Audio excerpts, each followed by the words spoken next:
नमस्कार मेरे YouTube के प्यारे साथियों, मैं हूं मिस्टर एक्स। सबसे पहले तो मैं आपसे ये रिक्वेस्ट करना चाहूंगा कि अगले 1-1.25 घंटे के लिए आप अपनी कुर्सी की पेटी बांध लीजिए। कहानी को शुरू करके अपने फोन को नीचे की ओर साइड में रख दीजिए, अपने ईयरफोन्स को कानों में अच्छे से ठूंस लीजिए और अगले 1 घंटे तक अपने आप को इस कहानी के साथ रिलेट करने की कोशिश कीजिए। साथियों, मैं नहीं चाहता कि आप बार बार अपने फोन में लगकर पूरी कहानी का मजा खराब कर दें। अगर आप बार बार फोन में ध्यान देंगे तो मैं कहानी का जो भाव आपके लिए धीरे धीरे तैयार करने वाला हूं, उससे आपका ध्यान डिस्टर्ब हो जाएगा और इससे कहानी का पूरा फ्लो टूट जाएगा। उम्मीद है आप मेरी बात को अच्छे से समझ चुके होंगे, तो चलिए आगे बढ़ते हैं। साथियों, हमारी पिछली स्टोरी जो मैंने की थी वो कोटा स्टोरीज थी और वो स्टोरी काफी लंबी हो गई थी, तो मुझे लगा कि शायद आप लोगों को इतनी बड़ी कहानियां पसंद नहीं आएगी। लेकिन साथियों, मैं आपके इस प्रेम को देखकर अभिभूत हो गया। आप लोगों ने कहानी को बहुत ही पसंद किया, तो इसलिए मुझे यकीन हो गया कि आपको बड़ी कहानियां भी काफी पसंद आती हैं। आप लोगों ने भर भर के कमेंट किए कि स्टोरी काफी अच्छी रही है और मैं आगे भी आपके लिए ऐसे ही लंबी लंबी स्टोरीज लाता रहूं। आपके इस प्यार का मैं तहे दिल से शुक्रगुजार हूं और उम्मीद रखता हूं कि आगे भी आप मुझे यूं ही अपना सपोर्ट देते रहेंगे। वही मैं उन लोगों से भी रिक्वेस्ट करना चाहूंगा कि जो लोग चैनल पर पहली बार आए हैं वो भी उस कोटा स्टोरीज की 3 घंटे की स्टोरी को जरूर जाकर के चेक करें। वो काफी इंटरेस्टिंग स्टोरी है। साथियों, मैंने एक बात आपसे पहले भी कही है कि मेरे लिए रोज शाम को आपके लिए स्टोरीज लाना संभव नहीं हो पाएगा, इसलिए मेन सप्ताह में 2 या 3 बार आपके लिए स्टोरीज लाता रहूंगा। क्योंकि अगर मैं रोज शाम को स्टोरीज लाने की कोशिश करूंगा तो इससे स्टोरी की क्वालिटी खराब हो जाएगी और नहीं वो बड़ी स्टोरीज बन पाएगी। मेरी कोशिश रहती है कि मैं आपके लिए बड़ी बड़ी स्टोरीज तैयार करूं। मेरा ये मानना है कि अगर आप भी अपना 1-2 घंटा उसमें खर्च कर रहे हैं तो आपको भी एक वैल्यू मिलनी चाहिए। अब चूंकि अगले 1 घंटे के लिए हम आपस में जुड़ने वाले हैं, तो आप चैनल को सब्सक्राइब करके इस जुड़ाव को और मजबूत कर लीजिए ताकि मैं आपके लिए स्टोरी शुरू कर सकूं। साथियों, जो आज की स्टोरी है वो 2 कजिन सिस्टर्स की है जो अपने घर से दूर किसी बड़े शहर में पढ़ने के लिए जाती हैं और वहां पर उनके साथ बहुत ही खौफनाक और डरावनी घटना घटती है। उन दोनों कजिन सिस्टर्स के लिए वो कुछ क्षण बहुत ही दर्द, पीड़ा और खौफ के मंजर के साथ गुजरते हैं। उन्होंने शायद यह कभी सपने में भी नहीं सोचा होगा कि जिस जगह पर वो पढ़ने के लिए आई है वहां पर उनके शरीर में कोई ऐसा साया घुस चुका है जो उनके पूरे करियर को खराब कर सकता है। आजकल के जमाने में आप देखते होंगे कि लड़कियां ज्यादा मेकअप करती है, खूब साजो श्रृंगार करती है और फिर उस साजो श्रृंगार के साथ यूं ही अकेले कहीं पर भी घूमने के लिए निकल जाती है और इसी का उन्हें बहुत बुरा खामियाजा भुगतना पड़ता है। साथियों, में ऐसा नहीं कह रहा है कि श्रृंगार करना खराब बात है, बल्कि स्त्री के लिए तो उसका वो सबसे बड़ा गहना है और एक संपूर्ण स्त्री अपने पूरे श्रृंगार के साथ ही सुशोभित लगती है। लेकिन अगर वो मेकअप वगैरह करके किसी ऐसी जगह पर पहुंच जाती है जो बहुत ही शापित या खतरनाक जगह हो तो उन्हें लेने के देने पड़ सकते हैं। आज जिस लड़की की हम बात करने वाले हैं वो हॉस्टल में रहकर पढ़ाई किया करती है, लेकिन एक बार वो किसी पार्टी में शामिल होने के लिए अपने शरीर पर कुछ मेकअप वगैरह कर लेती है और उसी मेकअप की वजह से उसके साथ एक भयानक हादसा हो जाता है और उससे भयानक हादसे की चपेट में उसकी दूसरी कजिन सिस्टर भी आ जाती है। तो हमें ये जो कहानी शेयर की है वो उनकी कजिन सिस्टर ने शेयर की है। अब आगे की स्टोरी आप उस कजिन सिस्टर के नजरिए से सुनने वाले हैं। नमस्कार साथियों, मेरा नाम कविता है। मैं घर में सबसे छोटी हूँ, तो बचपन से ही सबकी लाडली रही हूँ और खासकर मेरे पापा की तो मैं परी रही हूँ। 12वीं क्लास की पढ़ाई मैंने अपने गांव में ही की है। सरकारी स्कूल में ही पढ़कर मैंने काफी अच्छे नंबरों से 12वीं कक्षा पास की। घर वालों ने मुझे कहा है कि तुम्हें डॉक्टर बनना चाहिए और नीट की एग्जाम की तैयारी करनी चाहिए। लेकिन दोस्तों, मेरा सपना अलग था। मैं फैशन डिजाइनिंग में अपना करियर बनाना चाहती थी। जब भी हमारे गांव में, परिवार में या रिश्तेदारी में अगर कहीं पर भी कोई शादी वगैरह होती थी तो मैं वहां पर महिलाओं के अच्छे खासे लहंगे तैयार करती थी और उनको सजा धजा कर एकदम हीरोइन के जैसा बना देती थी। मतलब आप समझ सकते हैं कि फैशन डिजाइनिंग का कीड़ा मुझे बचपन से ही लगा हुआ था। तो फिर मेरे इसी टैलेंट को देखते हुए घर वालों ने भी मेरे साथ कोई जोर जबरदस्ती नहीं की और मुझे कहा कि जिस चीज में तुम्हारी रुचि है तुम उसमें ही आगे बढ़ो। और उन्होंने कहा कि अब मुझे बड़े शहर में जाकर पढ़ाई करने चाहिए, क्योंकि हमारे गांव के अंदर इतनी सुख सुविधाएं नहीं थी कि मुझे वहां पर पढ़ाई का अच्छा माहौल मिल पाता। हमारे गांव के 20-25 किलोमीटर के एरिया तक में तो कोई गवर्नमेंट या प्राइवेट कॉलेज भी नहीं थी। तो मुझे पढ़ने के लिए भेजा गया मुंबई शहर।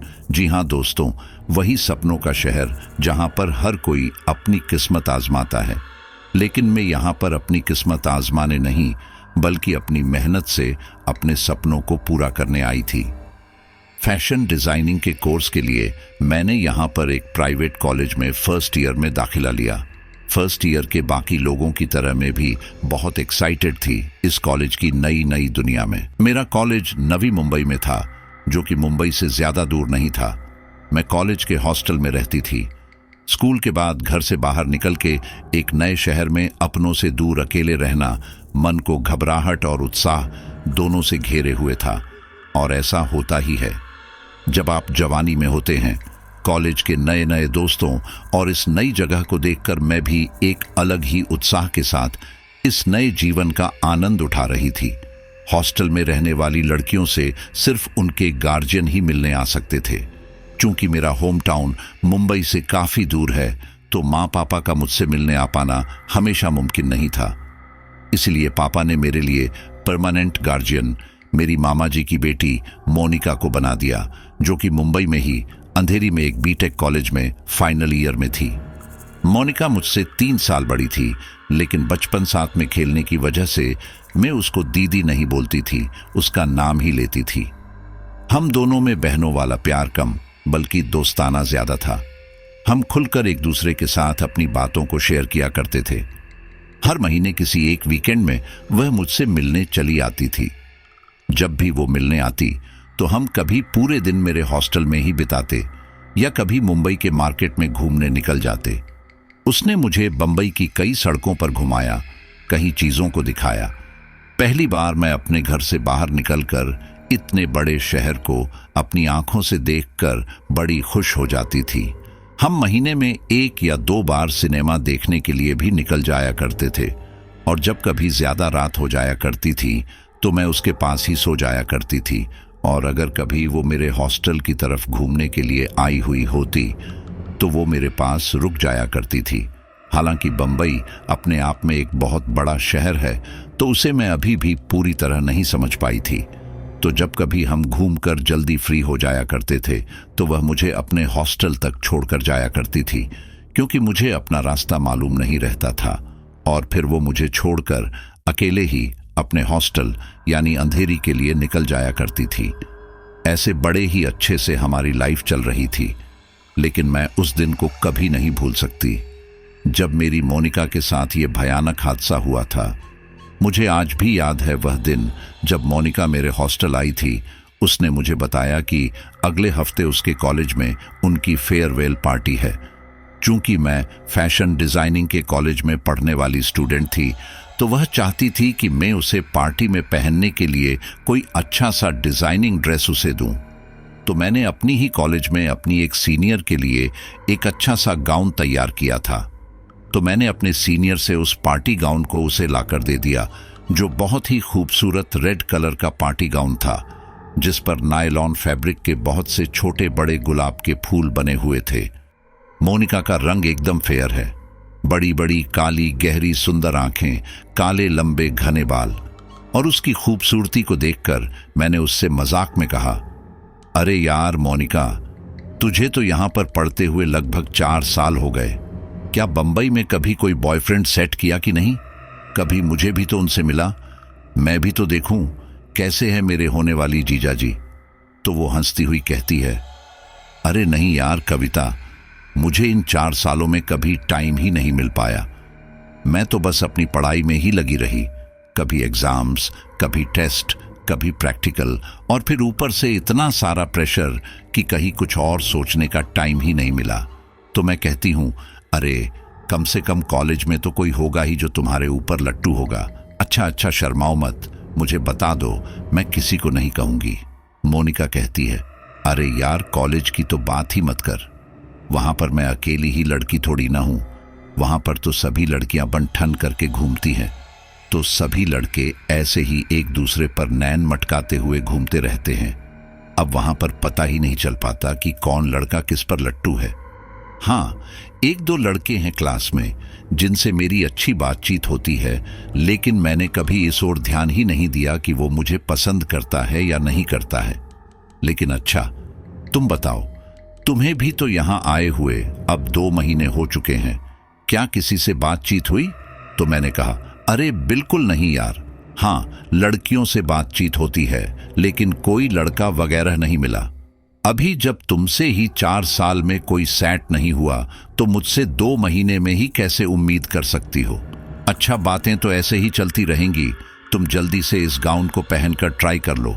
अगर ये तुम्हारे सेट हो जाता है तो तुम अपनी पार्टी में पहन लेना, वरना फिर मैं दूसरा कोई जुगाड़ करूं। जब उसने वह पार्टी गाउन ट्राई करने के लिए पहना तो वह एकदम सिंड्रेला लग रही थी। तो मैंने उससे कहा, क्या बात है मोनिका, तुम तो इसमें जबरदस्त बोल्ड लग रही हो। 4 साल में भले ही तुम्हारे ऊपर कोई लट्टू नहीं हुआ हो, लेकिन तुम्हें इस ड्रेस में देखकर तुम्हारे ऊपर 4 सेकंड में ही कॉलेज के सारे लड़के लटट्टू हो जाएंगे।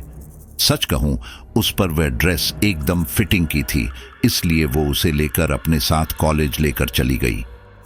हॉस्टल की सभी लड़कियां रोज दोपहर में खाना खाने कॉलेज से हॉस्टल आती थीं। क्योंकि हमारा कॉलेज हॉस्टल से थोड़ा दूरी पर था, तो इसीलिए हॉस्टल पहुंचने में हमें 15 मिनट लग जाते थे। उस दिन भी रोज की तरह मैं अपने सहेलियों के साथ दोपहर में हॉस्टल खाना खाने के लिए आई थी। खाना खाने के बाद मैं अपने रूम में थोड़ी देर आराम करने के लिए चली गई। तभी मेरी एक फ्रेंड, जो मेरे ही रूम से 2 रूम छोड़कर रहती थी, मेरे पास चिल्लाते हुए आई, सुनाई नहीं दे रहा है क्या? कब से तुझे वार्डन मैम बुला रही हैं? मैं थक गई थी, इसीलिए शायद मुझे नींद आ गई थी। मैंने बिस्तर पर लेटे लेटे ही उससे कहा, क्यों चिल्ला रही है, कौन मर गया? उसने मेरे सिर पर मारते हुए कहा, बेवकूफ, उल्टा ही बोलेगी, तुझे वार्डन मैम बुला रही हैं। तो मैंने मुंह बिगाड़ते हुए कहा, क्यों, क्या हो गया? मुझे ही बुलाया है या किसी और को भी बुलाया है? तो उसने कहा, नहीं, सिर्फ तुझे ही बुलाया है। वह ये कहते हुए अपने रूम में चली गई। क्योंकि उस समय काफी लड़कियां हॉस्टल में अब भी एडमिशन ले रही थी, तो उसके चलते मैम उन लड़कियों को किसी न किसी लड़की के साथ शिफ्ट करने के लिए कह देती थी। तो मुझे भी यही लगा कि शायद मैम किसी नई लड़की को मेरे साथ शिफ्ट करने के लिए बुलाई है। तो मैंने भी मन मारते हुए सोचा कि चलो, अब बुलाई है तो जाना पड़ेगा ही। मैंने वार्डन के रूम के बाहर खड़े होकर कहा, मे आई कम इन मैम? वार्डन ने अंदर से ही पूछा, कौन है? मैंने कहा, मैम मैं कविता बोल रही हूं, आपने मुझे बुलाया था। फिर से वार्डन की अंदर से आवाज आई, हाँ कविता रुको, मैं अभी आ रही हूं। मैं वही वार्डन के रूम के बाहर दरवाजे के सामने खड़ी हो गई। थोड़ी देर बाद वार्डन बाहर आई और उन्होंने मुझे बताया कि मेरे घर से फोन आया था, कुछ जरूरी बात करनी थी। मैंने पूछा, क्या मेरी मम्मी पापा का फोन आया था मैम? तो उन्होंने बताया कि नहीं, तुम्हारे मामा जी का फोन आया था। उन्होंने कहा, यहां कुर्सी पर बैठ जाओ, अभी थोड़ी देर बाद वह दोबारा कॉल करेंगे। मैं वहां बैठकर कॉल का इंतजार करने लगी और यह सोचने लगी कि मामा जी का फोन क्यों आया होगा मेरे पास, वह तो कभी कॉल नहीं करते। तभी फोन की घंटी बजी। मैंने सामने वाले को सुने बिना ही फोन उठाते ही कहा, हेलो मामा जी, प्रणाम। सामने फोन से मामी जी ने बोला, हेलो कविता, खुश रहो बेटा, मैं मामी बोल रही हूं। मामी की आवाज सुनकर मैंने बोला, मामी प्रणाम, कैसे हैं आप सब?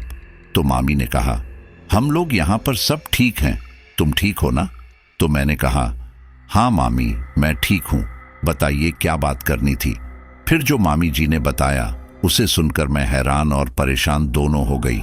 उन्होंने मुझे कहा कि मोनिका की तबीयत खराब हो गई है और उसे मुंबई के मैक्स हॉस्पिटल एडमिट किया है। उन्होंने वार्डन से बात कर ली है तो मैं आज रात मोनिका के पास हॉस्पिटल में रुक जाऊं। कल सुबह होते ही मामा जी वहां पहुंच जाएंगे। वह यहां से मुंबई के लिए चल दिए हैं। बाकी पूछने पर भी उन्होंने ज्यादा कुछ नहीं बताया, बस कहा कि मैं अभी हॉस्पिटल के लिए निकल पड़ूं। मोनिका की तबीयत खराब होने की बात सुनकर मैंने मामी से कहा कि आप परेशान मत होइए, मैं अभी हॉस्पिटल के लिए निकलती हूं।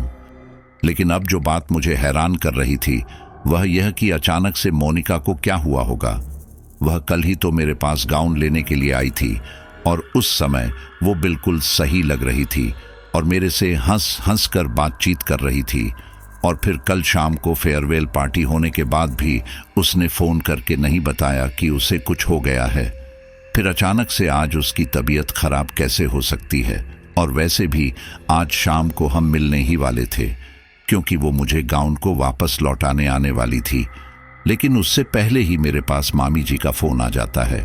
मैंने सोचा वह तो वहां पहुंचकर पता ही चल जाएगा, लेकिन अब मैं परेशान इस बात से हो गई कि मैं हॉस्पिटल कैसे जाऊंगी, क्योंकि मैक्स हॉस्पिटल कहाँ है ये मुझे नहीं पता था। क्योंकि मेन हॉस्टल में रहती थी तो हमें ज़्यादा आउटिंग नहीं मिलती थी। मैं केवल मोनिका के साथ ही मुंबई घूमने के लिए जाती थी और मुझे खुद अपने हॉस्टल का रास्ता मालूम नहीं होता था, तो वो मुझे खुद ही अपने हॉस्टल छोड़ने आती थी। केवल अपना कॉलेज, अपना हॉस्टल और थोड़ी बहुत छोटी मोटी जगह जो मुझे मोनिका ने बताई थी, उसके अलावा ज़्यादा कुछ नहीं जानती थी। मैंने मामी जी को हॉस्पिटल जाने के लिए हाँ तो बोल दिया था, पर अब कैसे जाऊं, कहाँ से जाऊं, पता नहीं था। मैं ये सोचते सोचते अपने रूम की तरफ जाने लगी। तभी वार्डन मैम ने पीछे से आवाज़ लगाई, कविता सुनो, थोड़ी देर में तैयार हो जाओ, मैं उसी तरफ जा रही हूँ जहाँ हॉस्पिटल है, तो मैं तुम्हें वहाँ छोड़ दूंगी। वार्डन मैम की बात सुनते ही मैं खुश हो गई। मुझे लगा कि मैं तो मन में सोच रही थी, मैम ने क्या मेरी मन की बात सुन ली। मैंने तुरंत उनसे कहा, थैंक यू मैम, मैं अभी रेडी होकर आती हूँ। मैं तैयार होकर मैम के पास आ गई और फिर हम उनकी स्कूटी में हॉस्टल से निकल पड़े हॉस्पिटल के लिए। मैक्स हॉस्पिटल के सामने मैम ने मुझे उतारा और वहां से अपने काम के लिए चली गई। मैं अब हॉस्पिटल के सामने खड़ी थी जहां मोनिका एडमिट थी। मैं एक टुक वहीं खड़े हॉस्पिटल को घूरने लगी और पता नहीं क्यों मेरे मन में अजीब अजीब से ख्याल आने लगे। 2 से 4 मिनट हुए होंगे कि तभी एक अंकल जो अपनी गाड़ी वहां पार्क करना चाह रहे थे, उन्होंने हॉर्न बजाए, जिसकी आवाज से मेरा ध्यान वहां से हट गया। मैंने उन अंकल को सॉरी बोला और हॉस्पिटल के अंदर चली गई। रिसेप्शन में जाकर मैंने रिसेप्शनिस्ट से पूछा कि मोनिका नाम की पेशेंट किस रूम में है। उसने कहा, वेट, मैं अभी चेक करके बताती हूं। मैंने कहा, ओके। थोड़ी देर बाद रिसेप्शनिस्ट ने बताया कि पेशेंट को जनरल वार्ड में शिफ्ट किया हुआ है, जो हॉस्पिटल के 1st फ्लोर में है। उसके बाद जब मैं मोनिका के पास पहुंची तो जो मैंने देखा वह कभी भी भूल नहीं सकी। यह बेहद डरावना क्षण था और भगवान करे आखिरी अनुभव हो। मोनिका को चारों तरफ से उसके फ्रेंड्स ने घेरा हुआ था। उन लोगों के साथ वहां मोनिका की वार्डन और 2 डॉक्टर भी खड़े थे। इतने लोगों की वजह से मुझे मोनिका दिखाई नहीं दे रही थी, लेकिन जो आवाज मैं सुन रही थी उससे मेरे रोंगटे खड़े हो गए। मैं जनरल वार्ड के दरवाजे पर ही खड़ी थी और मोनिका जोर जोर से चिल्ला रही थी, लेकिन वह आवाज मोनिका की नहीं थी। ऐसा लग रहा था जैसे कोई आदमी चिल्ला रहा है। मैं डरते डरते उस भीड़ में शामिल हो गई। तब मोनिका की एक फ्रेंड जो मुझे जानती थी, उनका नाम रचना दीदी था, उनकी नज़र मुझ पर पड़ी। उन्होंने मुझे देखते ही उस भीड़ में आगे आने को कहा। मैं धीरे धीरे आगे को गई तो देखा कि मोनिका अस्पताल के बेड पर जोर जोर से उछल रही थी। शायद उसे फिट्स आ रहे थे। वहीं वार्डन और दोनों डॉक्टर्स उसके हाथ पांव पकड़ने की कोशिश कर रहे थे, लेकिन वह बेकाबू होती जा रही थी। तभी एक नर्स ने उसे बेहोशी का इंजेक्शन दिया और थोड़ी देर में मोनिका बेहोश होकर सो गई। मैं बहुत डर गई थी और मोनिका को ऐसे देखकर मुझे रोना आ गया। तब रचना दी मुझे समझाती हुई मेरे पीठ पर हाथ फेरने लगी और कही, क्या हो गया, बच्चा क्यों रो रही है? अरे सब ठीक हो जाएगा, परेशान मत हो, डॉक्टर है ना, यहाँ पर सब ठीक कर देंगे। तब मैंने उनसे पूछा, रचना दी, क्या हो गया मोनिका को, और वो ऐसी अजीब अजीब सी आवाजें क्यों निकाल रही है? तब उन्होंने कहा, पता नहीं कविता, कुछ समझ नहीं आ रहा कि क्या हो गया है इसे। कल पार्टी थी और पार्टी में जाने तक तो यह ठीक थी, फिर अचानक पार्टी में इसकी तबीयत खराब हो गई।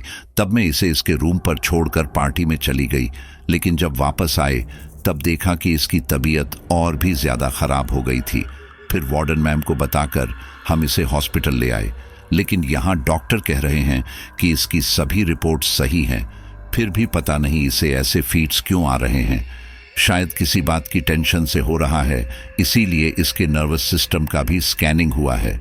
रिपोर्ट्स सुबह तक आएंगी, तभी कुछ पता चलेगा। थोड़ी देर बाद मोनिका की वार्डन मेरे पास आई और उन्होंने मुझसे पूछा, तुम मोनिका की सिस्टर हो? मैंने कहा, हाँ मैम, मैं इसकी कजन सिस्टर हूँ कविता। उन्होंने मुझसे पूछा, क्या मोनिका की स्कूल टाइम में भी ऐसे फीट्स आए हैं कभी? मैंने कहा, मैम ऐसा तो कभी नहीं हुआ। तो उन्होंने कहा, ठीक है, कोई बात नहीं, तुम अब यहीं रुको, मोनिका के पापा कल सुबह तक आ जाएंगे, उनसे मेरी बात हो गई है। उन्होंने अपने हाथ की घड़ी देखते हुए कहा, अब हम सब लोग जा रहे हैं, तुम ध्यान रखना इसका। वार्डन ने ऐसा कहते हुए वहां आए मोनिका के सभी फ्रेंड्स को वापस हॉस्टल चलने के लिए इशारा किया। थोड़ी देर बाद वहां से सभी लोग जा चुके थे और रात के 8:15 हुए थे। मैं मोनिका के बगल में एक कुर्सी पर बैठ गई। वहीं बैठे बैठे मुझे आंख लग गई और जब आंख खुली तब रात के 10 बज गए थे। अब मुझे बहुत भूख लग रही थी। मैंने देखा कि मोनिका अभी भी सोई है, शायद इंजेक्शन का असर था। मैं कुछ खाने के लिए नीचे रिसेप्शन में गई। वहां एक कैंटीन थी जो बंद होने वाली थी। मैंने वहां बैठे एक आदमी से बोला, भैया कुछ खाने को है? उसने कहा कि मैडम अभी तो कुछ भी नहीं है, कल सुबह मिलेगा। मैंने पूछा, क्या चिप्स के पैकेट भी नहीं है? उसने कहा, हाँ चिप्स है। तब मैंने उससे 10-10 रुपए के 2 पैकेट चिप्स के ले लिए, लेकिन वह चिप्स मुझे बिल्कुल नहीं पसंद थे। पर क्या करती, भूख बहुत तेज लगी थी, कुछ न कुछ तो खाना ही था। मैं दोनों पैकेट लेकर वापस मोनिका के पास जाकर बैठ गई। मैंने एक पैकेट चिप्स खाने के लिए खोला, पर खाते ही मुझे खांसी आने लगी। वहां पर उस वार्ड में एक आंटी जी जो मोनिका के एक बेड छोड़कर दूसरे बेड पर लेटी थी, उन्होंने मुझे पानी पीने के लिए अपनी एक बोतल दी। मैंने उनसे पानी की बोतल लेकर एक घूंट पानी पिया और वापस वह बोतल उनको दे दी। तब आंटी जी ने मुझसे पूछा, यह तुम्हारी बहन है क्या? मैंने कहा, जी आंटी जी, कजिन सिस्टर हैं। उसके बाद वह बोली, एक बात बोलूं बेटा, इसका इलाज ये डॉक्टर के पास नहीं है। मुझे तो लग रहा है कि इसके ऊपर किसी का साया पड़ गया है। एक तो मोनिका की वह अजीब अजीब सी आवाज निकालना मेरे दिमाग से निकल नहीं रहा था, और ऊपर से उन आंटी जी ने ऐसी बातें करके मुझे और भी डरा दिया। अभी तो पूरी रात बाकी थी मुझे मोनिका के साथ ही उस हॉस्पिटल में वह रात बितानी थी। कुर्सी पर बैठे बैठे अब मेरे कमर में दर्द होने लगा था। मैं बस यही सोच रही थी कि कहीं से लेटने के लिए कोई बेड मिल जाए, पर उस जनरल वार्ड में 4 ही बेड लगे थे जो सिर्फ पेशेंट के लिए थे। तो मुझे मजबूरन वहां पर कुर्सी पर ही बैठना पड़ा, क्योंकि और कोई ऑप्शन था भी नहीं। मैं बैठे बैठे ही वहां पर ऊँघ रही थी और पूरी तरह नींद भी नहीं ले पा रही थी। ऐसे करते करते ही रात के करीब 12 बज जाते हैं। मैं अपनी कमर दर्द की वजह से कभी कुर्सी में बैठ जाती तो कभी उठकर खड़ी हो जाती। आंटी जी भी सो चुकी थी। मुझे प्यास लगने लगी, तब मैं वार्ड से बाहर निकलकर हॉस्पिटल के वाटर कूलर के पास पानी पीने के लिए गई। तभी मुझे गुर्राने की आवाज सुनाई देने लगी। मैं दौड़कर वापस मोनिका के पास पहुंची तो देखा कि मोनिका अपने बेड पर पालथी मारकर बैठी हुई है और उसने अपनी गर्दन नीचे को झुका रखा है। अब मैंने उसकी ये हालत देखी तो मैं अंदर से पूरी तरह डर गई। मुझे कभी भी ऐसी चीजों का कोई अनुभव नहीं था, तो वहां खड़े खड़े ही मेरे हाथ पैर कांपने लगे। जिस मोनिका से मैं खूब खिलखिलाकर हंसी मजाक किया करती थी, उस मोनिका के सामने अब खड़े होने में भी मेरे पसीने छूट रहे थे। उससे बात करने की हिम्मत नहीं हो रही थी, लेकिन वहां पर मेरे अलावा और था भी कौन जो उससे बात करता तो मैं हिम्मत करके डरते डरते उसके पास गई और पूछा, क्या हुआ मोनिका? मोनिका ने कोई जवाब नहीं दिया। वह अब भी नीचे ही देख रही थी। मैंने पूछा, कुछ चाहिए मोनिका? चिप्स खाएगी क्या? मोनिका ने अब भी कोई जवाब नहीं दिया और उसका ऐसे चुप होकर लगातार अपनी गर्दन को नीचे करके देखना मुझे डरा रहा था। अब मैंने बहुत हिम्मत करके उसके कंधे पर हाथ रखा और पूछा, मोनिका, तबीयत ठीक है ना तेरी? तभी मैंने गौर किया कि वह कुछ बड़बड़ा रही थी, पर मुझे कुछ साफ सुनाई नहीं दे रहा था। अब मैंने थोड़ी तेज आवाज में उससे पूछा, क्या हुआ मोनिका, क्या बोल रही है? मेरे तेज आवाज में बोलने पर उसकी बड़बड़ाहट और भी तेज हो गई। अब मुझे साफ सुनाई दे रहा था कि वह क्या बोल रही थी, लेकिन वह जो बोल रही थी वह समझ में नहीं आ रहा था। मैंने कांपती आवाज में उससे 2 कदम पीछे हटकर कहा, मोनिका, मोनिका क्या बोल रही है?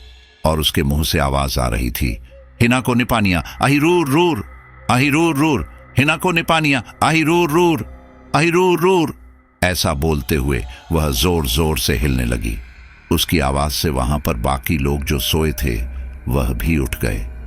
मैं दौड़कर नर्स को बुलाने के लिए भागी, पर शायद नर्स को भी उसकी आवाज सुनाई दे रही थी, इसीलिए वह मुझे वार्ड के दरवाजे पर ही मिल गई।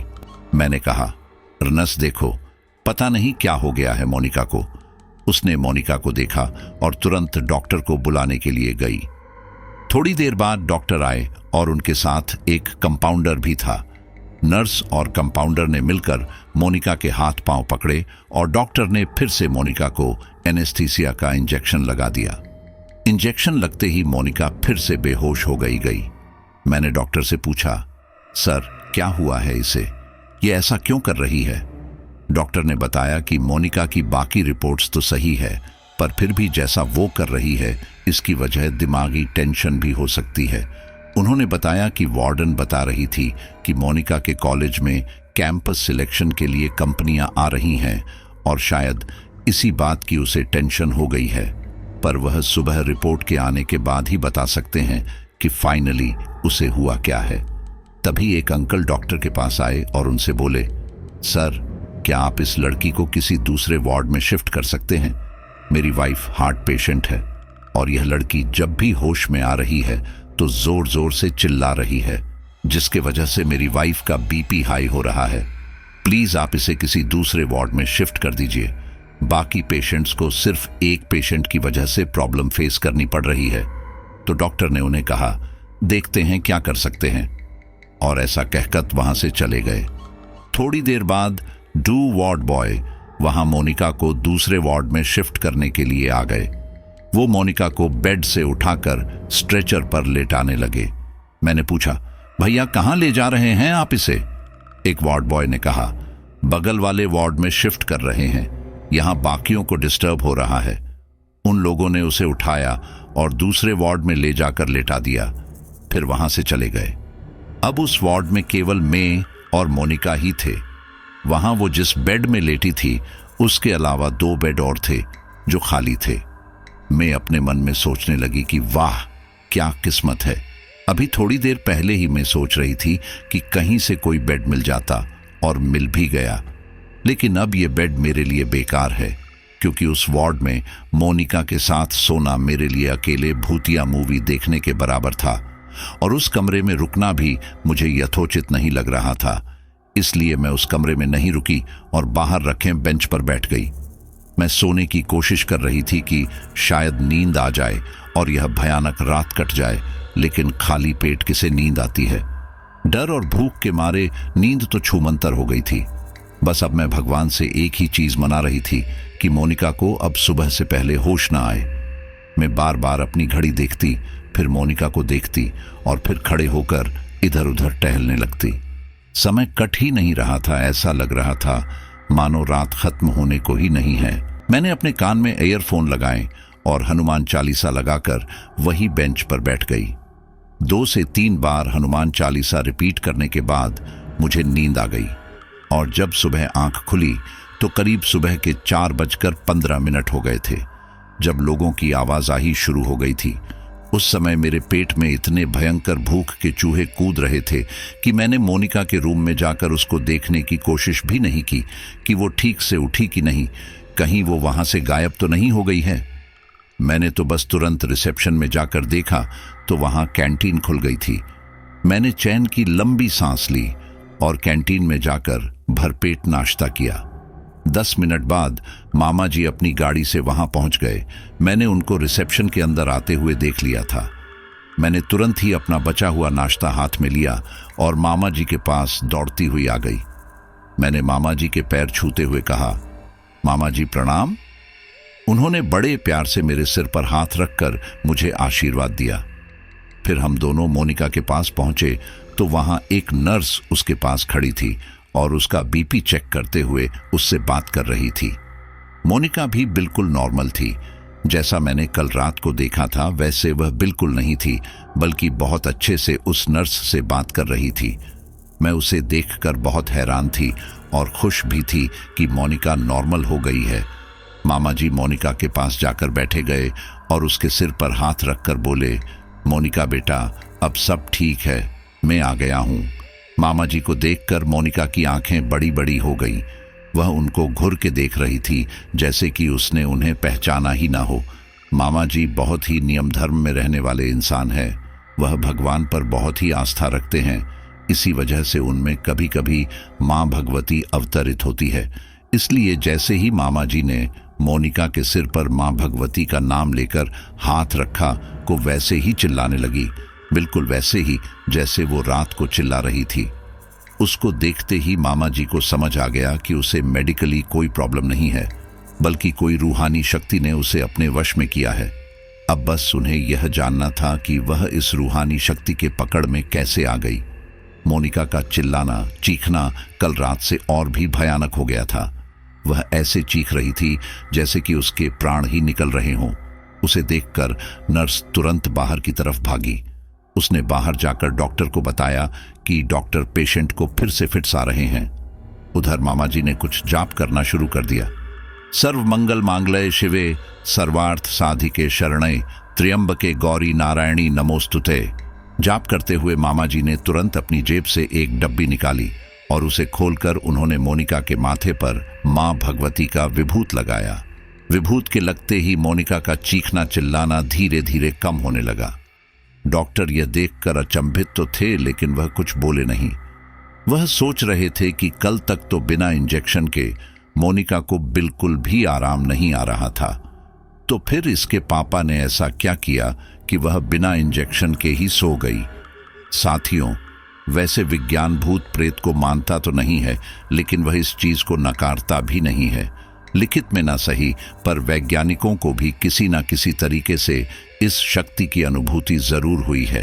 पैरानॉर्मल एक्टिविटी सेंटर यह साबित भी कर चुकी है कि अगर धरती पर इंसान है तो कोई हिडन ताकत भी है, और इंसान उस अदृश्य शक्ति को भगवान के नाम से जानती है। तो यहाँ इस धरती पर एक ऐसी शक्ति और है जिसे हम नकारात्मक शक्ति यानी भूत भी कह सकते हैं। भूत यानी एक ऐसी अतृप्त आत्मा है जो इस धरती में विचरण करती है। डॉक्टर ने मामा जी से कहा, मैं आ ही रहा था इंजेक्शन लेकर। तो मामा जी ने कहा, कोई बात नहीं डॉक्टर जी, अभी सो गई है। अगर इसके सारे टेस्ट हो गए हैं तो क्या मैं इसकी टेस्ट की रिपोर्ट जान सकता हूं? डॉक्टर ने कहा, हाँ बिल्कुल देख सकते हैं। डॉक्टर ने मामा जी को रिपोर्ट्स दिखाते हुए कहा, वैसे तो रिपोर्ट में कुछ भी नहीं आया है, सब नॉर्मल है। शायद हो सकता है इसे कोई टेंशन हो दिमागी, इसीलिए ऐसे फिट्स आ रहे हैं। अक्सर देखा जाता है कि बच्चे एग्जाम्स के दौरान काफी टेंशन ले लेते हैं और इस वजह से उन्हें सिर दर्द, बुखार, उल्टी या कभी कभी फिट्स आने लगते हैं। डॉक्टर ने मामा जी को प्रिस्क्रिप्शन दिखाते हुए कहा, इसमें यह सारी दवाइयां जो लिखी है नीचे जाकर केमिस्ट ले लीजिए, और अगर आप चाहते हैं तो आप इसे डिस्चार्ज करा के घर भी ले जा सकते हैं। और रिपोर्ट्स की फाइल मामा जी को देकर डॉक्टर वहां से चले गए। मामा जी ने मुझसे कहा, कविता बेटा तुम यहां बैठो, मैं अभी नीचे जाकर डिस्चार्ज की फॉर्मेलिटी पूरी करके आता हूं। मुझे मोनिका के पास बैठने को कहकर वो वहां से नीचे चले गए। डिस्चार्ज की फॉर्मेलिटी पूरी होने में 1.5 घंटा लग गया। और तब तक मोनिका को होश आ गया था, लेकिन वो एकदम नॉर्मल थी और मुझसे बिल्कुल वैसे ही बात कर रही थी जैसे पहले करती थी। मैंने भी उससे नॉर्मल होकर बात कर रही थी, लेकिन मन ही मन में बहुत डर रही थी कि मोनिका को दोबारा से वैसे फिट्स आने ना शुरू हो जाए। लेकिन उसे दोबारा फिट्स नहीं आए और हम लोग उसे डिस्चार्ज कराकर उसके साथ उसके कॉलेज चले गए। वहां जाकर मामा जी ने कॉलेज के गेस्ट हाउस में एक रूम की बुकिंग कराई और मोनिका के साथ वहां 2 दिन के लिए स्टे किया, ये जानने के लिए कि फेयरवेल पार्टी के दिन उसके साथ ऐसा क्या हुआ कि उसकी तबीयत इतनी खराब हो गई। मामा जी ने खाना ऑर्डर किया और खाना खिलाकर मोनिका को डॉक्टर की दी हुई दवाइयां दी और उसे खाकर मोनिका को नींद आ गई। उसके बाद मामा जी ने मोनिका की रूम पार्टनर मोहिनी दी को फोन किया और उनसे मिलने के लिए कॉलेज की कैंटीन में उन्हें बुलाया। मामा जी ने मुझसे कहा, कविता तुम यहीं रुको, मैं मोहिनी से मिलकर आता हूं। लेकिन मैंने मामा जी से साथ चलने के लिए रिक्वेस्ट करते हुए कहा, नहीं मामा जी, मैं भी आपके साथ चलूंगी, मुझे अकेले डर लगेगा। तो मामा जी ने मेरे सिर पर हाथ रखते हुए कहा, अरे तू तो बहादुर बच्चा है, जब हॉस्पिटल में पूरी रात अकेली रह ली तो अब क्यों डर रही है। मैंने दोबारा उनसे जोर देते हुए कहा, नहीं मामा जी प्लीज, मैं भी आपके साथ चलूंगी प्लीज। तो उन्होंने कहा, ठीक है फिर चलो, मोनिका भी सोई हुई है लेकिन जल्दी आ जाएंगे। फिर हम दोनों कैंटीन के लिए निकल पड़े। वहां पहुंचकर देखा कि मोहिनी दी के साथ रचना दी भी थी। उन लोगों ने वहां 4 सीट वाली टेबल बुक कर रखी थी। हम वहां जाकर उनके साथ बैठ गए और रचना दी उठकर गई और 4 प्लेट समोसे लेकर आई। मामा जी ने शर्मिंदा होते हुए कहा, अरे इसकी कोई जरूरत नहीं थी, हम लोग नाश्ता करके आए हैं। तो रचना दीदी ने कहा, अरे कोई बात नहीं अंकल, हम लोगों को भी भूख लगी थी तो हम लोग भी आप लोगों के साथ नाश्ता कर लेंगे। यह सोचकर मैं समोसे लेकर आ गई, और वैसे भी एक समोसे से कुछ नहीं होता है। रचना दी ने मामा जी की तरफ समोसे की प्लेट बढ़ा दी, और मुझे तो समोसे भरे पेट में भी खाने को मिल जाए तो भी मैं मना नहीं करती। तो मैंने समोसे की प्लेट रचना दी के देने से पहले ही खुद अपनी तरफ बढ़ा ली।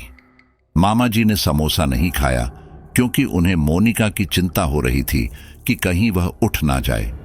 इसीलिए वो जिस काम से आए थे उसके लिए मोहिनी दी से पूछें, मोहिनी तुम तो मोनिका की रूममेट हो, तो तुम्हें पता होगा कि मोनिका की तबीयत कैसे खराब हुई।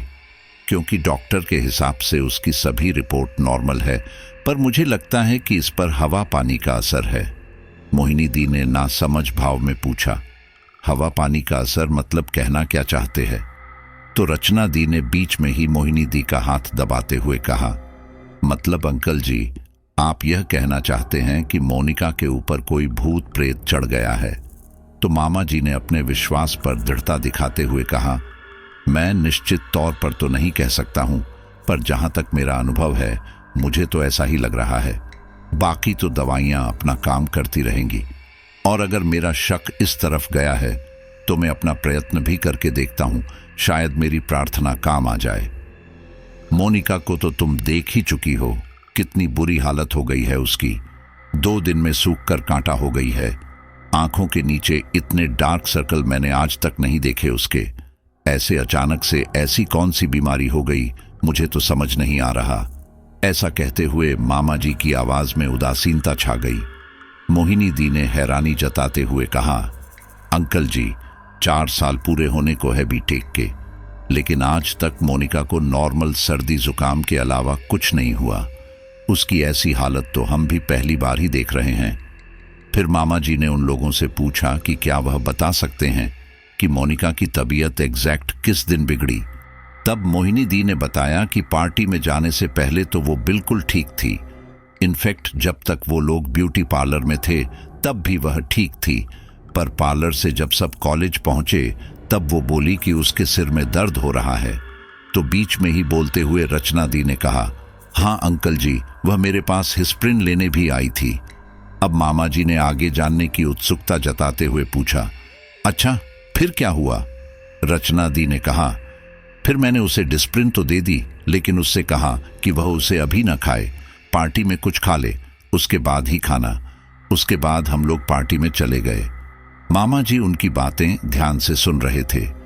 फिर मामा जी ने पूछा कि आप लोग पार्लर क्यों गए थे? क्या पार्लर कैंपस के अंदर ही है? तब मोहिनी दी ने बोला, नहीं अंकल, पार्लर कैंपस में नहीं है। एक्चुअली हम सब ने सोचा था कि पार्टी में तैयार होने के लिए हम लोग ब्यूटी पार्लर जाएंगे। इसमें कुछ लड़कियां तो तैयार हो गई, लेकिन कुछ यही रुक गई। तो हम 7 लड़कियां पार्लर के लिए चली गई। उसमें मोनिका, मेन, रचना, रिद्धि, श्वेता, नताशा और अदिति थी। लेकिन अंकल, हम सब जल्दी आ गए थे, करीबन 7 बजे के आसपास। तब मामा जी ने पूछा, 7 बजे? क्या शाम के वक्त की बात है? रचना दी ने कहा, जी अंकल, एक्चुअली पार्टी शाम की थी, इसीलिए।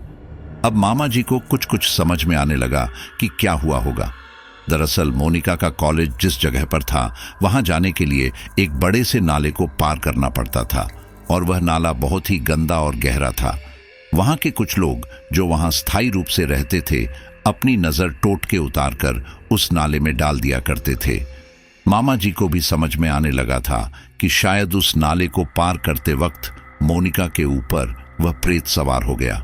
और शाम का टाइम था, तो उस समय पर सज धज कर निकलना इस तरह के प्रेत आत्माओं को आकर्षित करता है।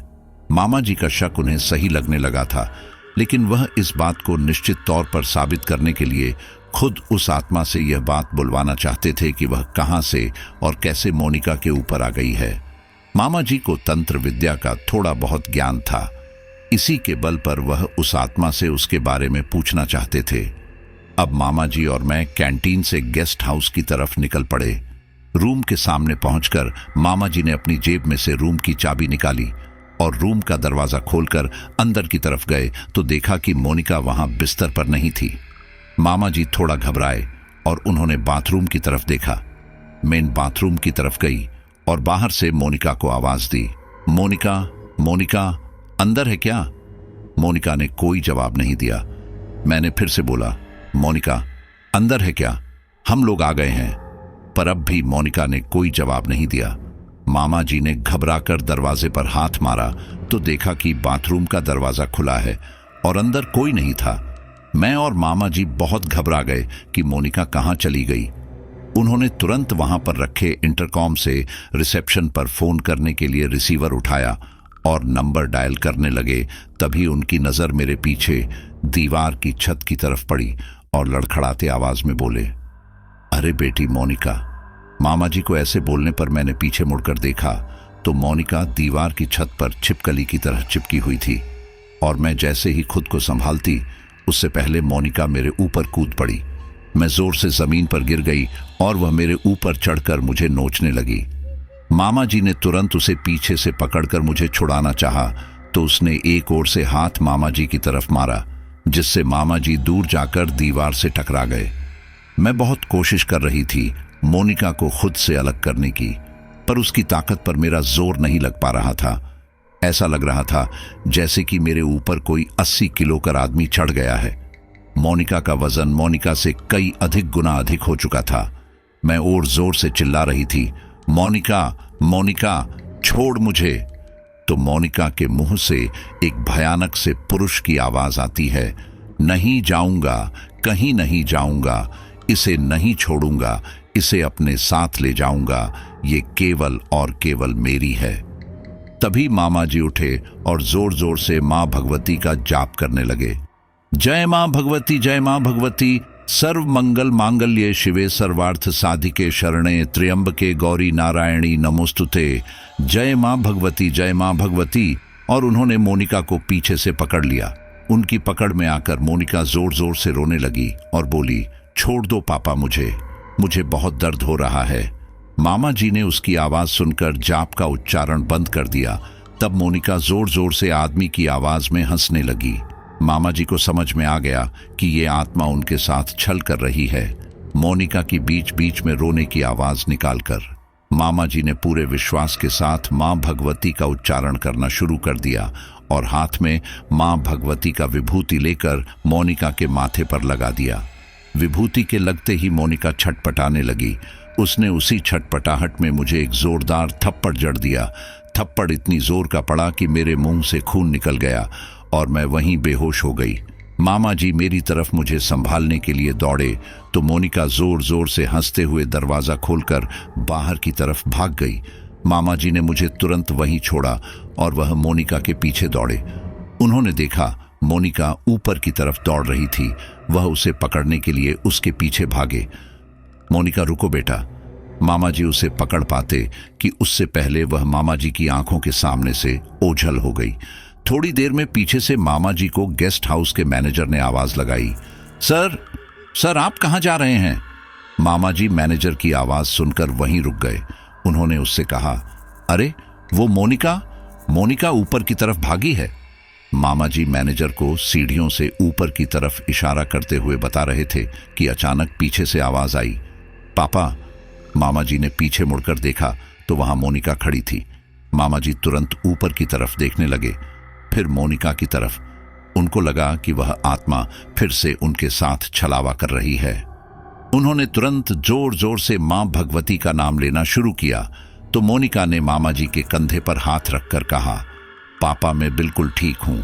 मोनिका का मां भगवती के उच्चारण के बाद भी मामा जी को छूना। मामा जी को यकीन हो गया कि वह आत्मा मोनिका के अंदर से निकल गई है। मामा जी ने तुरंत मोनिका को गले से लगा लिया और उसके सिर पर मां भगवती का नाम लेकर हाथ रखा। अब मोनिका बिल्कुल ठीक थी। फिर वह दोनों ऊपर रूम में आ गए। वहां मैं अभी जमीन पर बेहोश पड़ी थी। मामा जी और मोनिका ने मुझे उठाकर बिस्तर पर लेटा दिया।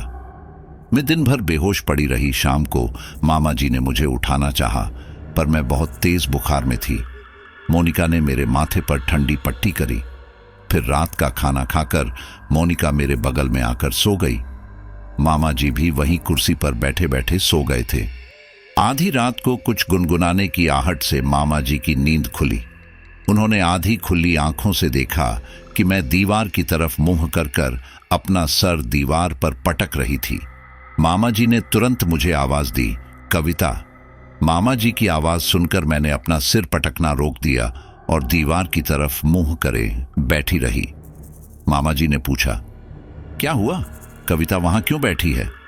अब जैसा कि ये बातें मुझे मेरे मामा जी ने बताई थी कि जब रात को मैं दीवार में मुंह करके बैठी हुई थी तब काफी डरावनी लग रही थी और मैं आदमी की आवाज में बोलने लगी, कौन? कविता में कविता नहीं हूं। मामा जी आवाज सुनते ही समझ गए कि आत्मा ने फिर से उनके साथ छल किया है, क्योंकि मामा जी ने मोनिका के माथे पर मां भगवती की विभूति रगड़ दी थी तो वह मोनिका के शरीर पर ज्यादा देर नहीं रुक पाई और मामा जी की आंखों में धूल झोंककर उसने मेरे शरीर पर कब्जा कर लिया। मामा जी की आवाज सुनकर मोनिका भी उठ गई। मामा जी उसे रोक पाते कि उससे पहले वह तुरंत मेरे पास आकर मेरे कंधे पर हाथ रखकर पूछी, क्या हुआ कविता? जैसे ही मोनिका ने मेरे कंधे पर हाथ रखा, उस आत्मा ने मेरा शरीर छोड़कर फिर से मोनिका के शरीर में कब्जा कर लिया और जोर जोर से हंसने लगा। मुझे तो यही चाहिए, मैं इसे लेकर जाऊंगा। मुझे यह बहुत पसंद आ गई, अब ये मेरे साथ जाएगी। जोर जोर से ऐसा बोलते हुए मोनिका अपना सिर दीवार पर पटकने लगी। मैं जैसे ही अपने होश में आई, मैं तुरंत जाकर मामा जी के पीछे छिप गई। मामा जी ने विभूति लेकर मेरे माथे पर लगा दी और अपने गले से मां भगवती का ताबीज निकालकर मुझे पहना दिया। वह नहीं चाहते थे कि अब वह आत्मा उनके साथ कोई भी छल करे। मामा जी को तो वह छू नहीं सकती और अब वह मुझ में भी अपना कोई असर नहीं दिखा सकती थी। अब बची मोनिका। मामा जी को समझ में आया कि उस आत्मा के साथ लड़ना उनके अकेले के बस में नहीं है। वह आत्मा बार बार अपना छल दिखाकर उनके साथ खेल रही थी। तब मामा जी ने डॉक्टर के दिए हुए दवाइयों में से बेहोशी का इंजेक्शन लेकर मोनिका को लगाना चाहा ताकि वह उसे वहां से कहीं और ले जा सके, लेकिन मोनिका के अंदर घुसी आत्मा बहुत ही ताकतवर थी। उसने एक ही हाथ से वहां पर रखे बेड को उठाकर पटक दिया। इस आनन फानन झड़प में गेस्ट हाउस के कुछ लोग जो वहां वर्कर थे, आवाज सुनकर हमारे कमरे में आ गए। मोनिका का वह रूप देखकर कुछ तो डर के भाग गए, लेकिन कुछ जो हिम्मत दिखाए हुए थे वहीं रुककर मामा जी की मदद करने लगे मोनिका को पकड़ने में। 3 लोगों ने मिलकर बहुत मुश्किल से मोनिका को काबू में लाए और मामा जी ने मोनिका को बेहोशी का इंजेक्शन दे दिया। इंजेक्शन के लगते ही मोनिका बेहोश हो गई। मामा जी ने 2 आदमियों की मदद से मोनिका को गाड़ी में बिठाया और मुझसे कहा कि मैं तुरंत सामान लेकर गाड़ी में आ जाऊं। मैंने तुरंत सामान उठाया और मामा जी के पीछे चल पड़ी। गाड़ी में बैठकर मैंने मामा जी से पूछा, अब हम कहाँ जा रहे हैं मामा जी? मामा जी ने कहा, पहले हम तुम्हारे हॉस्टल जाएंगे। मैंने पूछा, मेरे हॉस्टल? क्यों मामा जी? तब उन्होंने कहा, मैं नहीं चाहता कविता कि तुम किसी मुसीबत में आओ। मैं तुम्हें तुम्हारे हॉस्टल छोड़ देता हूं। उसके बाद मैं मोनिका को लेकर यहाँ के बालाजी के मंदिर जाऊंगा। मैंने सुना है कि वहां पर अच्छे अच्छे भूत प्रेतों से छुटकारा मिल जाता है। मैंने तो सोचा था कि शायद इस पर मैं खुद ही काबू पा लूं, लेकिन अभी जो कुछ भी हुआ उससे यह तो अंदाजा लगाया जा सकता है कि यह कोई साधारण आत्मा नहीं है। इससे लड़ना मेरे अकेले की बात नहीं, और इन सब में मैं तुम्हें किसी मुसीबत में नहीं डालना चाहता। मामा जी की बात सुनकर मेरे आंखों में आंसू आ गए। मैंने उनसे कहा, नहीं मामा जी, मैं आपके साथ यहाँ आई थी और अब मोनिका को सही करके ही आपके साथ यहाँ से जाऊंगी। प्लीज मुझे मेरे हॉस्टल मत छोड़िए। मेरी जिद के सामने मामा जी हार गए और उन्होंने बालाजी मंदिर के रास्ते पर अपनी गाड़ी मोड़ दी। हम मंदिर के रास्ते पर थे और जैसे जैसे मंदिर नजदीक आ रहा था, मोनिका बेहोशी की हालत में गुर्राने लगी। मैंने मामा जी से कहा, मामा जी गाड़ी तेज चलाइए, मोनिका को होश आने वाला है। अगर वह होश में आ गई तो बहुत मुश्किल हो जाएगा। मामा जी ने गाड़ी की स्पीड तेज कर दी और हम जल्द ही मंदिर के गेट के सामने पहुंच गए। मामा जी ने ब्रेक मारा और मोनिका धड़ाके से सीट से नीचे गिर गई। मामा जी गाड़ी से बाहर निकले तो मैं भी उनके साथ गाड़ी से बाहर निकल गई। गेट पर एक आदमी खड़ा था जिसने जोगिया रंग की धोती पहनी थी। हमें देखकर वह हमारी तरफ आने लगा। मामा जी ने उन्हें हाथ जोड़कर नमस्ते किया और कहा कि अंदर मेरी बेटी है, क्या आप कृपा करके उसे बाहर निकालने में मेरी मदद करेंगे? उन्होंने सिर हिलाकर हाँ में जवाब दिया। गाड़ी का गेट खोलकर जैसे ही उन्होंने मोनिका को पकड़ना चाहा, मोनिका ने एक जोर से लात मार के उस आदमी को बाहर की तरफ धक्का मार दिया। वह आदमी जमीन पर गिर गया और जोर जोर से अपने साथियों को बुलाने लगा। मंदिर के गेट से तभी 3-4 आदमी जिन्होंने जोगिया रंग की धोती पहनी थी, वह उस आदमी के पास आकर खड़े हो गए। उस आदमी ने कहा, अंदर उस लड़की को पकड़ो और मंदिर में लेकर जाओ। मोनिका तुरंत उछलकर गाड़ी की छत पर जाकर बैठ गई। जब कोई भी उसको पकड़ने उसकी तरफ बढ़ता तो वह उसके ऊपर अपने नाखूनों से वार करती। तभी अंदर से एक बड़ी उम्र के बाबा बाहर आए। उनके हाथ में एक कमंडल था।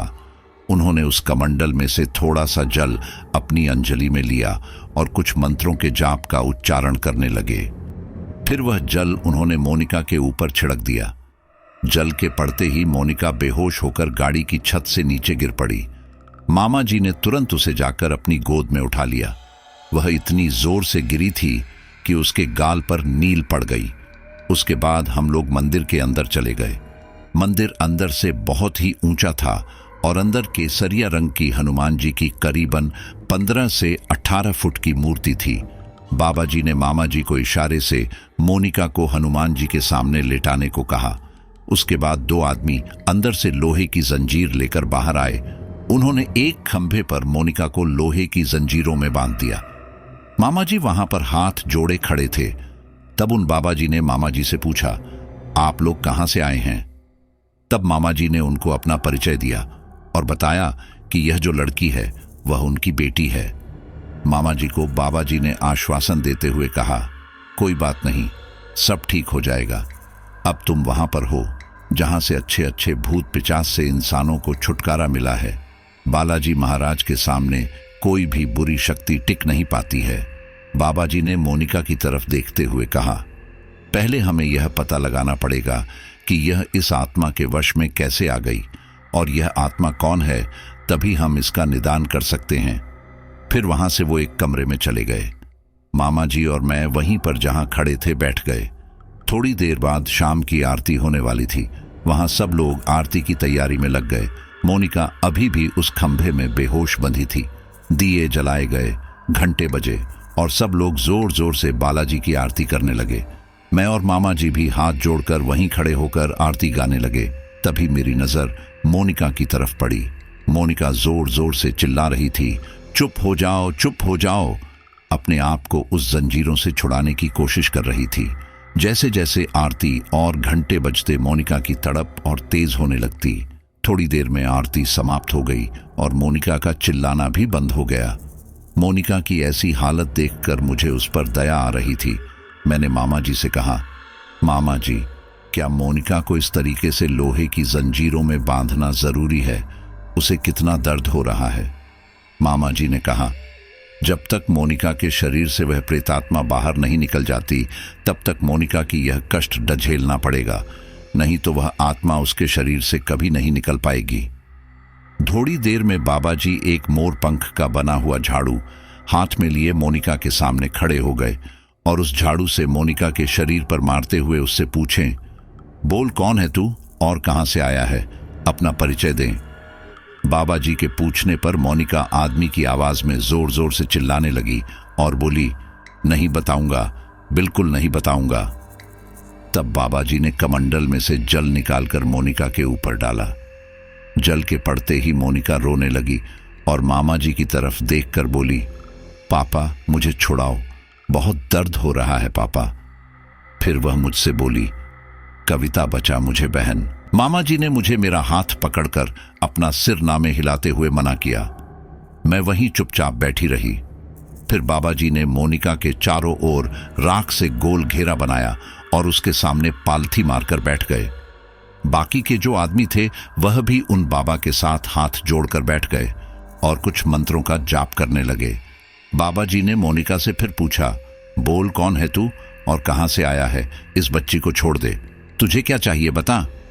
बाबा जी के बार बार पूछने पर वह आत्मा उन्हें बार बार कुछ न कुछ अलग अलग बातें बताकर घुमा रही थी, पर सच नहीं बता रही थी और बार बार एक ही चीज बोल रही थी कि वह इस लड़की को साथ लेकर जाएगा। उसका इस लड़की पर दिल आ गया है और इस जन्मे में तो वह मोनिका के शरीर को नहीं छोड़ेगा। उसकी इस बात पर बाबा जी मुस्कुराए और बोले, तेरी अगर इतनी हिम्मत है तो तू यहां से इसे ले जाकर दिखा, मैं भी यहीं बैठा हूं। ऐसा कहकर उन्होंने उसके ऊपर फिर से जल का छिड़काव किया। जल के छिड़काव से जिस तरीके से मोनिका छटपटा रही थी उससे तो यह साफ जाहिर हो रहा था कि जो आत्मा है वह एक अच्छी आत्मा नहीं है। उस दिन 2 घंटा की मशक्कत के बाद भी उस आत्मा ने अपने बारे में कुछ भी सही नहीं बताया। कभी बताती कि मैं एक पंडित की आत्मा हूं, तो कभी बताती कि मेरा कत्ल करके किसी ने उस नाले पर फेंक दिया था और तब से मेरी आत्मा वहां भटक रही थी। वह बार बार अलग अलग बातें बताकर हम सबको भटका रही थी। तब बाबा जी ने कहा, लगता है तू ऐसे नहीं मानेगा। ऐसा कहकर बाबा जी ने एक यज्ञ कुंड तैयार किया और अपने जैसे 4 और पंडितों को लेकर उस यज्ञ कुंड के सामने बैठ गए। कुंड में अग्नि जलाई गई और मंत्रों का जाप शुरू कर दिया गया।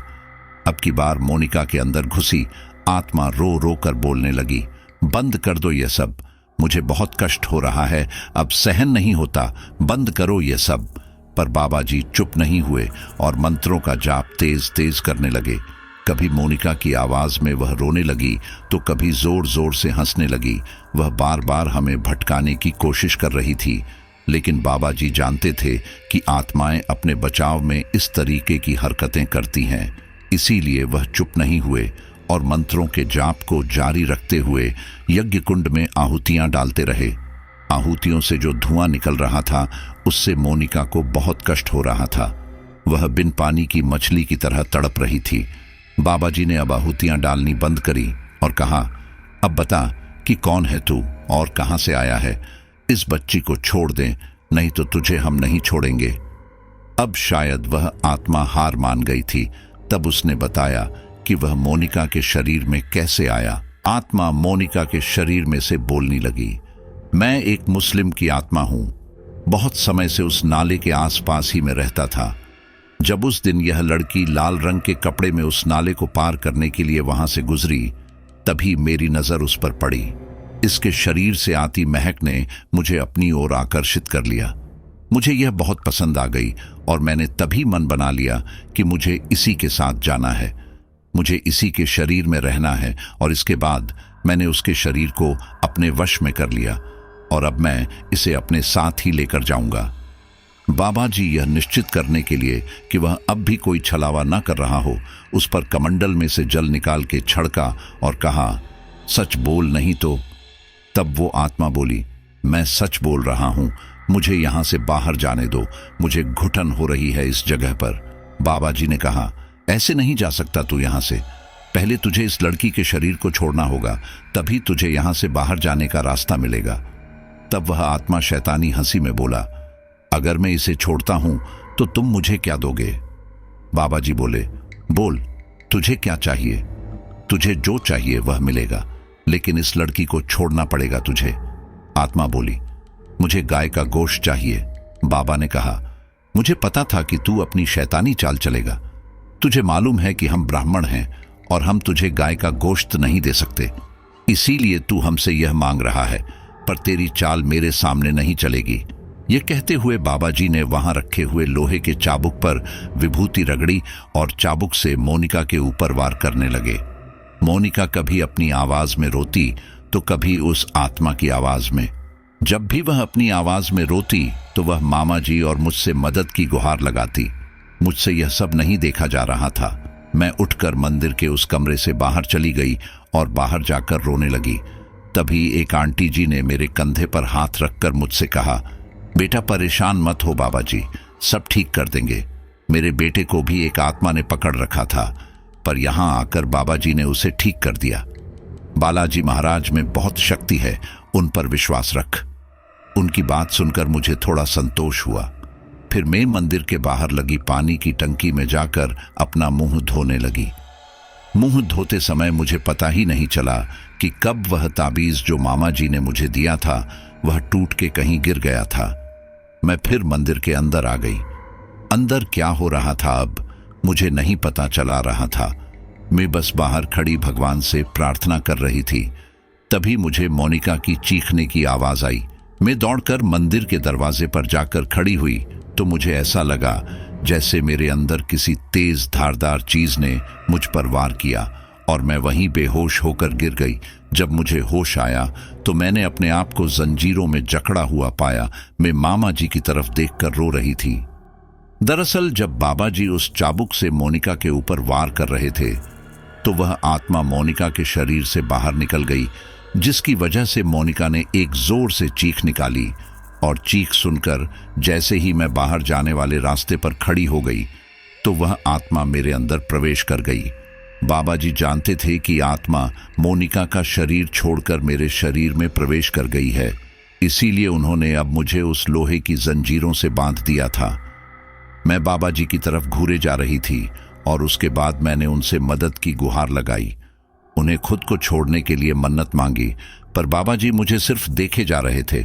उसके बाद उन्होंने चाबुक उठाया और मुझ पर वार करना शुरू कर दिया और बोले, चल निकल यहां से, तूने मोनिका का शरीर छोड़कर अब इस लड़की के शरीर पर कब्जा कर लिया है, भाग यहां से, नहीं तो बहुत बुरा होगा। आत्मा बोली, मैं तो जा ही रहा था, पर यह लड़की मेरे रास्ते पर आ गई। कई मशक्कत के बाद आत्मा ने मुझे छोड़ने की कीमत मांगी और कहा कि यहां से 1 किलोमीटर की दूरी पर जो कब्रिस्तान है वहां पर जाकर मुझे काले रंग के कपड़े में मसूर की दाल, लाल मिर्च और नींबू चाहिए, फिर मैं इस लड़की को छोड़ दूंगा। बाबा ने कहा, तुझे ये सब कुछ मिल जाएगा, लेकिन फिर तुझे इस लड़की के साए से भी दूर रहना होगा। आत्मा ने हामी भरी। उसके बाद बाबा जी ने मामा जी से कहा, ध्यान से सुनो, मैं जो कह रहा हूं बिल्कुल वैसा ही करना, कहीं पर भी कोई चूक नहीं होनी चाहिए, वरना यह आत्मा इसे कभी नहीं छोड़ेगी। मामा जी ने कहा, ठीक है बाबा जी, आप जैसा कहेंगे वैसा ही करूंगा। बाबा जी ने अपने एक आदमी से कहकर वह सब सामान मंगाकर एक काले कपड़े में बांधकर मामा जी के हाथ में दिया और कहा, आज रात 3 बजे तुम उस कब्रिस्तान में इस लड़की के साथ जाओगे और इसके सिर पर इस गठरी को 7 बार घुमाकर दूर फेंक दोगे। ध्यान रहे, जैसे ही तुम इस गठरी को फेंकोगे तो उसके तुरंत बाद तुमने जिस दिशा पर गठरी फेंकी है उस दिशा के उलटे तरफ मुंह करके और वहां से तुरंत बिना पीछे मुड़े बाहर निकल आओगे। ध्यान रहे, वह आत्मा तुम्हारा ध्यान भटकाने के लिए अजीब अजीब से आवाज भी निकाल सकती है, लेकिन तुम्हें पीछे नहीं देखना है और वहां से जितना हो सके उतना जल्दी बाहर निकलकर सीधे मंदिर पहुंचना है। कर पाओगे ना ये सब? बाबा जी ने मामा जी से पूछा। तब मामा जी ने कहा, जी बाबा, आपने जैसा कहा है मैं वैसे ही करूंगा। तभी वहां खड़े एक आदमी ने कहा, बाबा जी आप कहो तो मैं चले जाऊं इनके साथ। बाबा जी ने कहा, ठीक है, तुम इनके साथ चले जाओ। इसके बाद मोनिका को मंदिर में छोड़कर मामा जी उस आदमी के साथ मुझे लेकर कब्रिस्तान के लिए निकल पड़े। अब वह आत्मा जानती थी कि उसे मुझे छोड़ना पड़ेगा। उसने अपना खेल करना शुरू कर दिया। कब्रिस्तान के अंदर पहुंचते ही मैंने उस आदमी को धक्का मारकर दूर कर दिया और भागकर कब्रिस्तान के अंदर जाकर छुप गई। अब मामा जी और वह आदमी मुझे कब्रिस्तान के अंदर जगह जगह ढूंढ रहे थे। मैं कभी कहीं से आवाज निकालती तो कभी कहीं से। तभी ढूंढते ढूंढते वह आदमी मामा जी से अलग होकर कहीं दूर आ गया। तभी उसे एहसास हुआ कि उसके पीछे कोई खड़ा है। उसने पीछे मुड़कर देखा तो मैंने उसके सिर पर एक पत्थर से दे मारा और वह वहीं पर चित्त हो गया। अब मामा जी बालाजी का नाम जोर जोर से लेने लगे, जिसकी आवाज से मेरे अंदर घुसी आत्मा को परेशानी होने लगी। मेरे चीखने चिल्लाने की आवाज सुनकर मामा जी मेरे सामने आ खड़े हुए। अब उन्होंने मां भगवती की विभूति निकालकर मेरे ऊपर छिड़कना शुरू किया, जिसकी वजह से मैं चिल्लाते हुए वहां से गायब हो गई। मामा जी ने देखा कि जो आदमी उनके साथ आया था वह जमीन पर पड़ा हुआ है और उनके सिर से खून निकल रहा था। मामा जी ने जाकर उस आदमी को उठाने की कोशिश करी। वह मरा तो नहीं था, लेकिन चोट इतनी तेज थी कि वह बेहोश हो गया था। मामा जी ने तुरंत उसकी जेब से उसका मोबाइल निकाला और बाबा जी को फोन किया और कहा, बाबा जी आप कृपया करके यहां आ जाइए, यहां सब कुछ गड़बड़ हो गई है। मामा जी ने उन्हें सब कुछ बताते हुए कब्रिस्तान पर बुलाने के लिए आग्रह किया। बाबा जी ने फोन में ही कहा, ठीक है, मैं अभी आ रहा हूं। थोड़ी देर बाद दो आदमियों के साथ बाबा जी वहां पहुंचे। बाबा जी ने मामा जी से नाराज होते हुए कहा, यह सब कैसे हो गया? मैंने तुमसे कहा था ना कि चूक नहीं होनी चाहिए। मामा जी ने बाबा जी से हाथ जोड़ते हुए कहा, क्षमा चाहता हूं बाबा जी, यह सब इतनी जल्दी हो गया कि हमें कुछ समझ में ही नहीं आया। तभी बाबा जी के साथ आए हुए दो आदमियों ने उस चोटिल आदमी को उठाकर गाड़ी में बिठा दिया और गाड़ी के बाहर से मंत्रों से गंगा जल का छिड़काव किया। फिर वह बाबा जी के साथ मिलकर मुझे ढूंढने लगे। बाबा जी ने वहीं पर जहां वह खड़े थे चौकड़ी लगाकर बैठ गए और कुछ मंत्रों का जाप करने लगे। मंत्रों की ध्वनि से मेरे अंदर प्रवेश आत्मा विचलित होने लगी और अजीब अजीब सी आवाजें निकालने लगी। आवाज जिस तरफ से आ रही थी, बाबा जी ने मामा जी और बाकी दो आदमियों को वहां जाकर मुझे पकड़ने का आदेश दिया। मंत्रों के जाप से मेरे अंदर प्रवेश की हुई आत्मा की शक्ति क्षीण हो रही थी। इस वजह से उन लोगों ने मुझे पकड़ लिया। उसके बाद बाबा जी के कहे मुताबिक मामा जी ने उस काले रंग की पोटली को मेरे सिर के ऊपर से 7 बार घुमाकर दूर फेंक दिया और तुरंत उसकी उल्टी दिशा में पलटकर वहां से बाहर निकलने लगे। मुझे बाबा जी के उन आदमियों ने पकड़ा हुआ था और वह आत्मा मेरे अंदर से बाहर निकल गई। आत्मा के बाहर निकलते ही मैं बेहोश होकर गिर गई। प्रेतात्मा पीछे से अजीब अजीब से आवाजें निकालकर हमारा ध्यान भटकाने लगी थी, लेकिन बाबा जी के कहे अनुसार उनमें से किसी ने भी पीछे मुड़कर नहीं देखा और मामा जी मुझे गोद में उठाकर उस कब्रिस्तान से बाहर की तरफ भागने लगे। बाहर निकलते ही वह सब मुझे लेकर गाड़ी में बैठ गए और मामा जी ने तुरंत गाड़ी स्टार्ट करके बालाजी मंदिर की तरफ गाड़ी को मोड़ दिया। थोड़ी देर में हम सब बालाजी मंदिर पहुंच गए थे। मैं अब भी बेहोश पड़ी थी। सुबह जब आंख खुली तो मंदिर की घंटी बज रही थी, आरती हो रही थी और एक बेड पर मैं लेटी हुई थी। मेरे सामने मोनिका बैठी हुई थी। उसे देखकर मैं उठकर बैठ गई। सुबह की किरणें इतनी सुंदर थीं कि वह पिछली रात के भयानक अंधेरे को काटती हुई सामने रखी बालाजी की मूर्ति के दर्शन करा रही थी। मैंने हाथ जोड़कर बालाजी महाराज को प्रणाम किया और बाबा जी का धन्यवाद किया कि उन्होंने हमें इतने बड़े संकट से बचा लिया। उसके बाद हम वापस अपने कॉलेज आ गए। हॉस्टल में आकर मामा जी ने मोनिका और मुझको दोनों को ये हिदायत दी कि आगे जब कभी भी अपने हॉस्टल से बाहर निकलो तो शाम के वक्त मेकअप और परफ्यूम वगैरह करके मत निकलना। अगर ज़रूरत पड़ भी जाए तो किसी बंद गाड़ी में ही ट्रैवल करना और उनकी इस सलाह को हमने जीवन भर याद रखा। तो साथियों, आज की हमारी कहानी यहीं पर कंप्लीट होती है और मैं यह उम्मीद भी करता हूं कि आपको यह कहानी काफ़ी इंटरेस्टिंग लगी होगी। जैसा कि आपने मुझसे कहा था कि आप हमारे लिए बड़ी बड़ी कहानियां लेकर आइए, तो मैं कोशिश कर रहा हूं कि आपके लिए ऐसी ही बड़ी बड़ी कहानियां लेकर के आता रहा हूं। तो जैसा आप चाह रहे हैं मैं आपके लिए वैसे ही स्टोरीज कर रहा हूं। लेकिन अब आपको भी मेरी एक छोटी सी रिक्वेस्ट माननी पड़ेगी कि आप भी इस चैनल को ज़्यादा से ज़्यादा सपोर्ट कीजिए। आप जानते हैं कि किसी भी काम को करने के लिए आर्थिक स्थिति मजबूत होना ज़रूरी है। तो मुझे आर्थिक रूप से सक्षम होने के लिए आपके साथ की ज़रूरत है। तो आपको जो भी रिलेटिव्स है, जो भी आपके दोस्त हैं जो ऐसी हॉरर कहानियां सुनना पसंद करते हैं, उनको ये चैनल सजेस्ट कीजिए और उनको कहे कि वो भी अपने दोस्तों के साथ इस चैनल को और सजेस्ट करें। बाकी नेक्स्ट स्टोरी के लिए आप वेट करते रहिए। तब तक अपना ख्याल रखें और दूसरों का भी ख्याल रखिए।